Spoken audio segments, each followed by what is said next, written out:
बिस्मिल्लाहिर्रहमानिर्रहीम, अस्सलाम वालेकुम। उम्मीद करते हैं आप सब खैरियत से होंगे। आज मैं आप लोगों के लिए रेसिपी लेके आई हूँ। उसको कहते हैं मुर्गी के पोटे, लाइक ओजड़ी बर्ड्स जो होते हैं उस तरीके के पोटे होते हैं।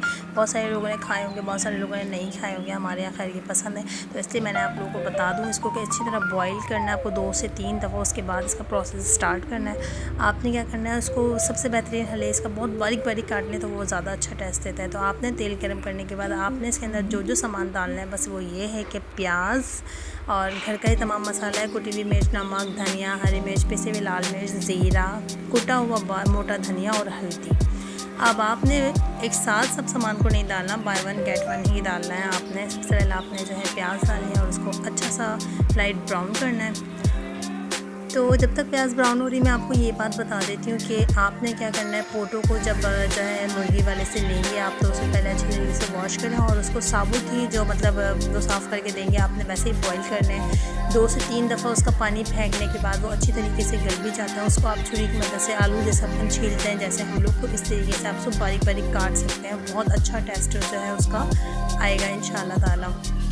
तो बातों में जो है हमें पता ही नहीं लगा, हमारी प्याज जो है माशाल्लाह से ब्राउन हो गई थी। लाइट गोल्डन ब्राउन ही आपको इसको करना था। तो इसके बाद आप जो सामान इसके अंदर डालना है वो आप इसको जो है ध्यान से देख लें। अब आपने क्या करना है, चम्मच को भरकर जो है इसके अंदर लहसुन और अदरक का पेस्ट डालना है। लहसुन से जो है खाने का एक अच्छा ही टेस्ट आता है और इसकी खुशबू इतनी अच्छी होती है माशाल्लाह के खाने का टेस्ट जो है दोबाला हो जाता है। तो लहसुन तक जैसे कि मैं हमेशा ही आपसे बताती हूँ 2 से 3 मिनट तक ही आपने इसको फ्राई करनी है। अदरवाइज़ अगर आप इसको ज़्यादा फ्राई करेंगे तो ये ब्राउन हो जाएगी, फिर इसका टेस्ट जो है कड़वास में देने लगेगा।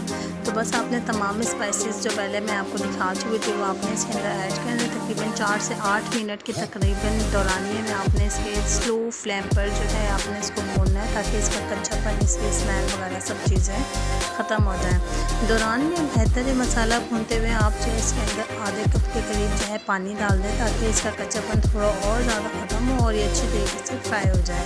पानी डाल के, पानी वाली वीडियो मेरे से स्किप हो गई थी तो वो मैं दिखाना भूल गई, लेकिन आप लोग पानी डाल के मसाले को भूनें। उसके बाद आप लोगों ने इसके पोटो को ऐड कर देना है। अब इन बोटियों को ऐड करने के बाद आपने इसको भी बहुत अच्छी तरीके से फ्राई करना है ताकि इसका हल्का फुल्का सा जो कच्चापन है वो भी ख़त्म हो जाए और एक अच्छा सा टेक्सचर दे। अब बारी आती है कि इसके अंदर ग्रेवी कैसे बनेगी। तो जी ये मसाला ही रह गया, इस तरह की बहुत सारी बातें लोग सोच रहे होंगे। तो मैं आप लोगों को ये बात बता दूं कि आप सभी को पता है कि मैं जो है टमाटर की प्यूरी बना के ही रखती हूँ। तो मैंने क्या करा, टमाटर इस स्टेज पे आकर जो है उसकी प्यूरी डाल दी और ये फ्रोज़न था, ज़ाहिर सी बात है जमा हुआ था। तो लेकिन 2 मिनट के बाद ही आप देखेंगे अच्छी तरीके से घुल जाएगा इंशाल्लाह। तो बस इसके बाद हमने क्या करा कि हम लोगों ने इसको अच्छी तरीके से कवर करके थोड़ी देर के लिए रखा ताकि ये स्टीम ले और फिर उसके बाद ये अच्छा सा मज़ेदार सा जो है घुल मिल जाए। अब देख कितनी अच्छी तरीके से घुल गया था और ये बहुत ही मज़ेदार, ऐसे ही इतना अच्छा लग रहा था। तो ये तैयार होने के बाद कितना अच्छा रहेगा। तो बस जो लोग जो है वीडियो देख रहे हैं इस स्टेज पे मेरी वीडियो, जिसको भी ज़रा सी भी अच्छी लग रही है तो प्लीज़ वीडियो को लाइक कर दिया करें। और जो लोग चैनल पर नए होते हैं उनसे बस यही गुजारिश है कि चैनल को सब्सक्राइब कर दिया करें।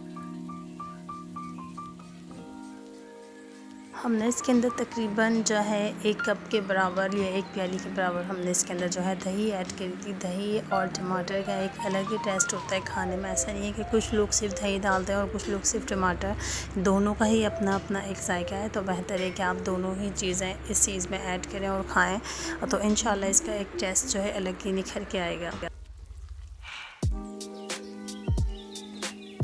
दौरान भुनाई आप जो है इसको मुसलसल जो है चमचा चलाते रहें। तो ये जो है इसका समझ लें पानी वगैरह सब कुछ हो गया था और मज़ेदार सा जो है पोटो का सालन जो है मिल गया, बहुत मज़ेदार सा तैयार हो गया था। तो मैंने इसके अंदर धनिया डाल के इसको गार्निश करके जो है स्लो फ्लेम पर जो है 5 मिनट तक इसको फिर हीट अप दिया ताकि कि और भी अच्छी तरीके से गल जाए और अच्छी तरीके से धनिया की खुशबू भी इसके अंदर आ जाए। से रेडी हो गया था, लेकिन इसके अंदर जो है कोयले का स्मोक जो ऑप्शनल चीज़ है क्योंकि मुझे पसंद है तो इसलिए मैंने लगाया। अगर आप लोगों को पसंद हो तो आप लोग लगाइएगा, वरना इसको स्किप कर सकते हैं। मज़ेदार सा झटपट और न्यू अंदाज में बन जाने वाला सालन हमारे पास तैयार था। तो वीडियो पसंद आई तो प्लीज़ वीडियो को लाइक कर दें और चैनल को लाजमी सब्सक्राइब कर दें। मिलते हैं नेक्स्ट वीडियो में, जब तक अल्लाह हाफ़िज़।